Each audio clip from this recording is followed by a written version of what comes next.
जय गुरुजी, भूल चूक की माफी। गुरुजी विलाप में इससे लगाते हैं क्योंकि तबीयत खराब थी, मैंने पानी नहीं पिया था, तो मैं फटाफट पानी पी के आई। मैंने कहा थैंक यू गुरुजी याद दिलाने के लिए। तो मैं कंटिन्यू करती हूँ। कोई भूल चूक हुई हो तो गुरुजी प्लीज माफ करना मुझे। तो अब जब पुलिस वेरिफिकेशन का हुआ तो मैं बहुत घबरा गई। मैंने कहा ना मेरा ये घर है, ना मेरे आईडीज पे ये घर का पता है, अब मैं क्या करूंगी, पुलिस वाला आकर तो सीधा कैंसिल कर देगा। मैं और मेरी मम्मी बैठे और हमारी प्लानिंग शुरू हो गई कि चलो आप मेरी सास बन जाना, पति यहाँ गया वहां गया, ये सब करेंगे सारा कुछ। और काफी देर तक हम प्लानिंग बनाते रहे। लेकिन फिर एंड में मैंने पता नहीं मुझे क्या हुआ, एक तरीके से वही होता है जैसे भी आंटी कह रही थी कि गुरुजी के पास बैठ के हम बातें करते हैं। मेरे अंदर भाव गुरुजी ने डाला कि एंड में मैं सब सच बोल दूंगी, पासपोर्ट रिजेक्ट हो, जो मर्जी हो, कोई नहीं, सब देखा जाएगा।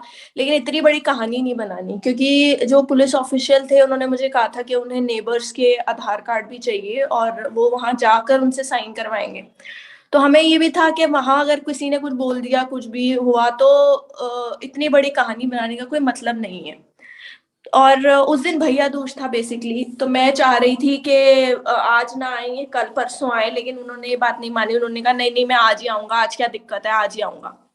तो नेबर्स ने भी इतना कॉपरेट किया, क्योंकि जब उन्होंने मुझे अपना आधार कार्ड व्हाट्सएप किया तो मैंने नोटिस किया कि उनके डीपी पे गुरुजी का स्वरूप लगा हुआ है। जब मुझे पता है कि वो गुरुजी को मानते हैं, लेकिन मैंने कभी ये चीज नोटिस नहीं की थी कि उन्होंने डीपी नहीं लगाई होगी। तो मैंने कहा गुरुजी अब तो काम हो ही जाएगा, क्योंकि आपने अपने संगत से ही सब भिजवा रहे हो, तो फिर मुझे चिंता की क्या जरूरत है। जैसे ही वो ऑफिशियल आए, उन्होंने खुद तो नहीं गए, उन्होंने मुझे भेजा कि जाओ इस पे साइन करवाया हो इन फॉर्म वगैरह पे। अब मुझे ये था पीछे से क्या क्वेश्चनिंग करेंगे, मम्मी क्या बोलेगी, आके मुझसे क्या काउंटर क्वेश्चन होगा। मैं कहा गुरुजी अब संभाल लेना। जैसे ही मैं आई, जो भी उनकी बात हुई होगी, लेकिन मम्मी ने आगे मिठाइयाँ रखी हुई थी तो वो बड़े खुश आराम से खा रहे थे सारा कुछ। उन्होंने एकदम ये पूछा कि आप किसकी मम्मी हो। तो मेरी मम्मी चुप, और मैंने एकदम बोला ये मेरी मम्मी है। कह रहे हाँ मुझे वही लग रहा था, क्योंकि एड्रेस कुछ और है और आपने फॉर्म पे कुछ और एड्रेस दिया हुआ है। तो फिर उन्होंने मुझे कहा आप इतना घबरा क्यों रहे थे फोन पे। मैंने कहा कि सर वो आज त्योहार है ना, तो पता नहीं नेबर्स घर पे बुलाने में कंफर्टेबल है नहीं। उन्होंने कहा नहीं नहीं आपको घबराने की कोई जरूरत ही नहीं है, क्योंकि अगर कोई नहीं भी तैयार होता है तो हम अपने विटनेस खड़े कर देते हैं, आपको कोई तकलीफ की जरूरत ही नहीं है। ये तो एक फॉर्मेलिटी होती है, हमें घर आके बस देखना होता है कि हाँ घर में लोग कैसे हैं क्या नहीं, और कोई चिंता नहीं होती है। मैंने कहा वाह गुरुजी। उसके बाद उन्होंने मेरे बेटे का नाम वगैरह पढ़ रहे थे, तो बोला इसका नाम तो बहुत अच्छा है, इसका नाम तो शिव जी के ऊपर है। तो मैं वहां पे शुरू हो गई गुरुजी के सत्संग सुनाने की, कैसे नाम पढ़ा है नॉल। और उससे एक दो दिन पहले ही शिव जी ने दरबार में यहाँ पे सत्संग के टाइम के बाद आंख खोली थी, तो उनको वो भी लाइव दर्शन हुए। वो बहुत इम्प्रेस्ड हो गए और वो मेरे सत्संग सुनते ही रह गए। और वो इतना खो गए कि उन्होंने कोई क्वेश्चन नहीं पूछा। और उन्होंने यही बोला आपको कोई भी आगे दिक्कत हो आप मुझे फोन करना, और आपको कोई भी परेशानी की कोई बात नहीं है, आप बिल्कुल टेंशन फ्री रहो, पासपोर्ट आपके घर आएगा बेटे का। आप सब मतलब खुश रहो, आपके घर में तो शिव जी साक्षात बैठे हुए हैं, आप इतना घबराते क्यों हो? और वो गए। उसके बाद तो जो मैं और मेरी मम्मी ने नाचे, हमने कहा ये कैसे हुआ, ये तो गुरुजी जानते हैं ना। उन्होंने हमसे कोई फाइल ली ना कुछ लिया, कुछ भी नहीं।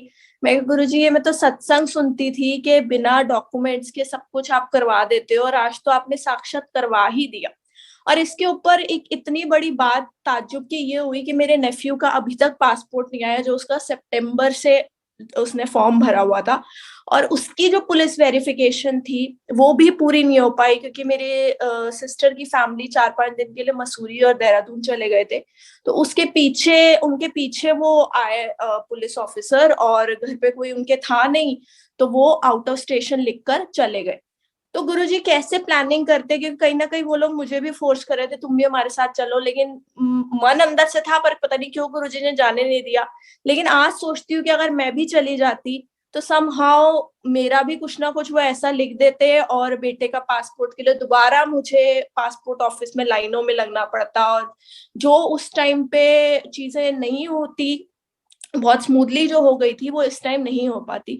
और गुरुजी ने वो 3 बार टर्मिनेट भी इसलिए करवाया, क्योंकि कहीं ना कहीं वो कैंसिलेशन होनी थी। और उस टाइम फ्रस्ट्रेशन लेवल जो हाई भी करवाते हैं, लेकिन फिर भी बहुत काम और कंपोज रखा। तो ये सब गुरुजी की प्लानिंग होती है, सब कुछ गुरुजी कैसे करते हैं गुरुजी जानते हैं। मुझे सबसे बड़ा जवाब गुरुजी ने दिया कि मैं घर के मेंबर में से एक का तो मेरे को दोबारा चक्कर करवाने ही थे, तो मैंने उसका करवाया जो चक्कर काट सकता है और जिसका स्मूथली काम हो सकता है। तेरा करवाता तो फिर वो चीज वहीं अटक जाती। तो बहुत बहुत शुक्राने गुरुजी के कि अभी तक का मेरा बहुत बड़ा सत्संग है मेरे बेटे के पैदा होने के बाद, क्योंकि उससे पहले गुरुजी ने नाम रखा था तो वो बहुत बड़ा सत्संग था। तो बहुत अनंतम शुक्राने गुरुजी की। अभी गुरुजी मुझसे कैसे बुलवा रहे हैं मुझे नहीं पता, नहीं तो अदरवाइज मेरी आवाज भी नहीं निकल रही थी और मुझे इतना सीवियर कोल्ड अभी हुआ हुआ है। लेकिन वही कहते हैं कि जब गुरुजी सेवा लेते हैं तो गुरुजी उसी में सारे कष्ट निकाल देते हैं। मेरी पूरी नाक ब्लॉक थी, लेकिन इस टाइम मैं बोल रही हूँ, आई कैन फील कि मेरी नाक अब ब्लॉक नहीं है। तो बहुत बहुत शुक्राने गुरुजी के। मुझे नहीं पता गुरुजी ने पासपोर्ट क्यों बनवाया है, क्या गुरुजी के उसमें है, सब कुछ गुरुजी ने कैसे करवाया, ये तो गुरुजी जानते हैं। लेकिन ऐसी चीज बिना गुरुजी के पॉसिबल ही नहीं थी, बिल्कुल भी नहीं थी। तो बहुत अनंतम शुक्राने गुरुजी के। अभी जैसे जय गुरु जी।